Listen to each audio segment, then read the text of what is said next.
Isn't it crazy how you can be in a good mood, you're feeling productive, you're proud of yourself, and then one scroll on Instagram will have you feeling behind, inadequate, or like you should be doing more? That 5 second spiral, we're breaking out of that today. Let's talk about it.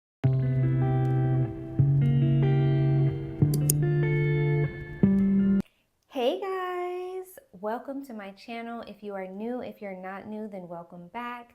I am so excited that you all are here joining me for yet another video. For those of you that don't know, my name is Taji and I'm your go-to girl for all things self-growth, self-love, and self-improvement. So if that sounds like something that you're interested in or the journey that you find yourself on, then go ahead and hit that subscribe button and come join the community. Today, we are going to be talking about something that everyone struggles with, and that is comparison, staying in your lane, and focusing on your purpose. This was put on my heart to talk about because lately I have just been questioning so many things, and I've been doing a lot of doom scrolling, which has then caused me to question, like, am I even on the right path? Am I even good enough for the things that I'm doing? And that's me being vulnerable with you guys. So I really wanted to create this video for myself first and foremost, and other people that may be feeling some of the same things that I'm feeling in this season. I want us to walk away from this video feeling lighter, more grounded, and more confident in our journey. So let's get started. First, let's talk about what comparison actually is. Comparison is something that we all fall into from time to time. You see someone's highlight reel on Instagram, a friend's big accomplishment, a perfect family vacation photo, and suddenly your life feels dimmer. But the truth about comparison is it keeps you focused on what you don't have instead of being grateful for all of the things that you do. It can make you feel unfulfilled, inadequate, jealous, and even insecure. Comparison is natural, but too much of it becomes toxic. And it's not that it shouldn't happen, but when we start believing the stories that we attach to it, that's when it becomes a problem. Why does comparison feel so heavy? We compare ourselves around different categories: looks, motherhood, relationships, success. And where do we go to compare ourselves most of the time? Social media. And the thing about social media is everyone's life looks perfect on social media. So we're comparing ourselves to these people and we're assuming that they're happier, they're more stable, or they're more successful than us, when really we don't know their real lives. We don't know their full stories, and assumptions about people are usually a reflection of how we feel about ourselves and not actually who they are. So here you are, swerving all outside of your own lane, and yes, while the grass may look greener, baby, it's still grass. So what is the cost of not staying in your lane? When you put too much emphasis on others and what they have going on, it causes anxiety, low self-esteem, makes you feel left behind, and pulls you away from your path by acting as a distraction, which then causes you to lose focus on your own goals and dreams. And then you start thinking in shoulds. I should look like this. I should be there by now. When really all you're doing is placing that person on a pedestal while downplaying your own unique journey. Now you may be asking, well, how do I stay in my lane when there's all these people and things to compare myself to? I got you. I made us a list of tips that will help us stop the comparison. Tip number 1 is to notice what triggers you. If someone's content makes you feel inadequate, then mute, unfollow, or simply take a break from social media altogether, child. Okay, sometimes that's needed. I've said it once and I will say it again. That is your phone that you pay that bill on. Nobody's in charge of that phone but you. You control that phone. Don't let it control you, and don't let it be full of things that make you feel bad about yourself or make you feel like you have to question yourself. Take the initiative to get that stuff out of your sight. Get it off your phone. If someone doesn't match your energy or your journey, get them out of there. I've said this, but as a girl that works out in the gym trying to achieve her dream body, I'm not following all the BBL girlies, okay? I'm just not doing it because that's not the journey that I'm on, and that's not a hater. I'm not being a hater about it. It just doesn't match my path. It doesn't match my journey. So, of course, I'm not going to be filling my timeline up with girls that have gotten their bodies done. Which brings me to tip number 2, and that is to reframe comparison as motivation. When you find yourself comparing, pause and ask yourself, what exactly am I admiring about this person? Is it their confidence, their consistency, their creativity, their discipline? Instead of going straight into, why don't I have that? Or why am I not doing enough?